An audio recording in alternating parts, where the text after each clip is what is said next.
एक और बड़ी खबर देहरादून से है, जहां पर चार धाम यात्रा को लेकर जो है 1 माह पूरा हुआ है। आपको बता दें, सरकार व्यवस्थाओं को कर रही है व्यवस्थित।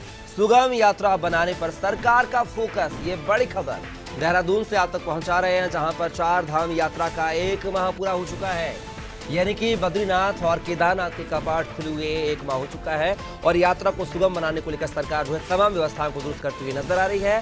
और इस खबर पर लगातार हमारे साथ हमारे सहयोगी सोनू से हमारे साथ फोन लाइन पर जुड़े हुए हैं। सोनू, बात किया है, चार धाम यात्रा को 1 माह पूरा हो चुका है।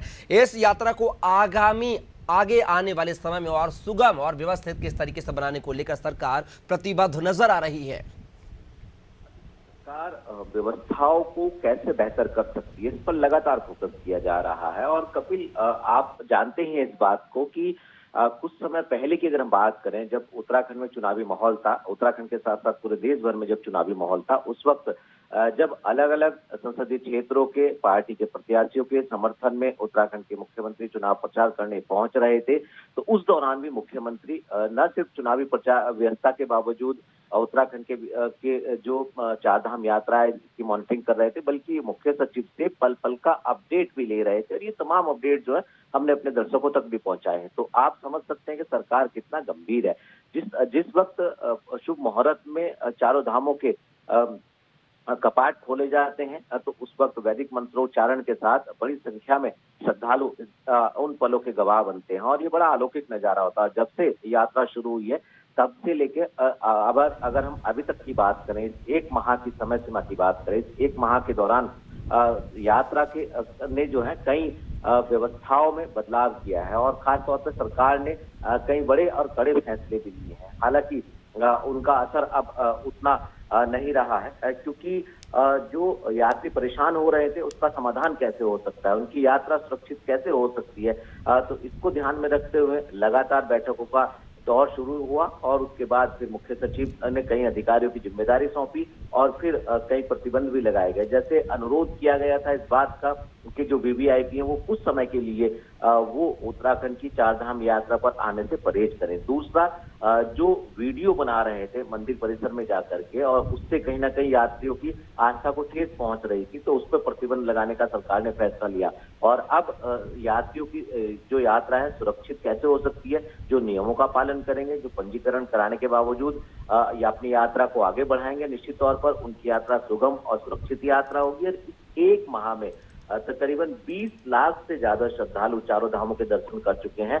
तो आप अंदाजा लगा सकते हैं कपिल के जो चारधाम यात्रा है इसको लेकर के किस तरह से आस्था का जनसैलाब उमड़ता हुआ देवभूमि उत्तराखंड में श्रद्धालुओं का नजर आ रहा है। सोनू, बात किया जैसे कि चारधाम यात्रा चल रही है और इसको लेकर कई ऐसे हॉट स्पॉट हैं, डेंजर जोन है उत्तराखंड में, जहां पर भूस्खलन की समस्या सामने आती है मानसून के दौरान जो है।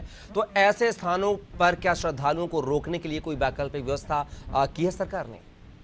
देखिए, बहुत महत्वपूर्ण सवाल है आपका कपिल। खास तौर से उत्तराखंड की चारधाम यात्रा को सुरक्षित यात्रा बनाने का जो सरकार का संकल्प है उस लिहाज से, क्योंकि कई ऐसे मोटर मार्ग है, कई ऐसे डेंजर जोन है, ब्लैक स्पॉट है, जहां पर जो सरकार है वो कोशिशें जरूर करती है, लेकिन जब मौसम खराब होता है तो भूस्खलन की घटनाएं सामने आती हैं। एक तरफ बड़े बड़े बाढ़ और भूस्खलन हो रहा होता है, दूसरी तरफ तेज प्रवाह वाली जो है वो नदी होती है, जल की धारा होती है। तो कहीं ना कहीं ये बड़ा सरकार के लिए भी चुनौती हो जाता है। इसीलिए सरकार ने अलग अलग विभागों के अधिकारियों से एक प्रारूप कार्य योजना का तैयार किया है। उनके सहयोग से जेसीबी लगाई जाएंगी अतिरिक्त, और सातों दिन 24 घंटे की व्यवस्था के दौरान वो तैनात रहेंगे। और मान लीजिए इस दौरान किसी क्षेत्र में भूस्खलन होता है और उस दौरान अगर मशीन को कोई क्षति पहुंचती है तो वैकल्पिक व्यवस्था भी तत्काल वो एक शुरू की जाएगी। तो ये सरकार इसके प्रति गंभीर है, लेकिन जिस तरह से वर्षा काल में पहाड़ दरकते हैं और भूस्खलन की घटनाएं सामने आती है, सरकार के और पूरे सरकारी तंत्र के लिए और खास तौर से आपदा प्रबंधन विभाग, लोक निर्माण विभाग और पर्यटन विभाग के लिए ये बड़ी चुनौती बन जाता है। तो इस चुनौती से कैसे निपटा जाएगा, आज की बैठक में भी मुख्यमंत्री को अधिकारी इसका प्रारूप साझा करेंगे। और इसके साथ साथ आने वाले समय में सरकार और क्या इसमें बदलाव कर सकती है, इस पर भी फोकस होने वाला है। चलिए सोनू, आप हमारे साथ लगातार बने रहिएगा। तो एक खबर देहरादून से थी, जहां पर चार धाम यात्रा को 1 माह पूरा हो चुका है और सरकार ने सुगम यात्रा बनाने के लिए काफी कुछ जो है प्रयास कर रखे हैं।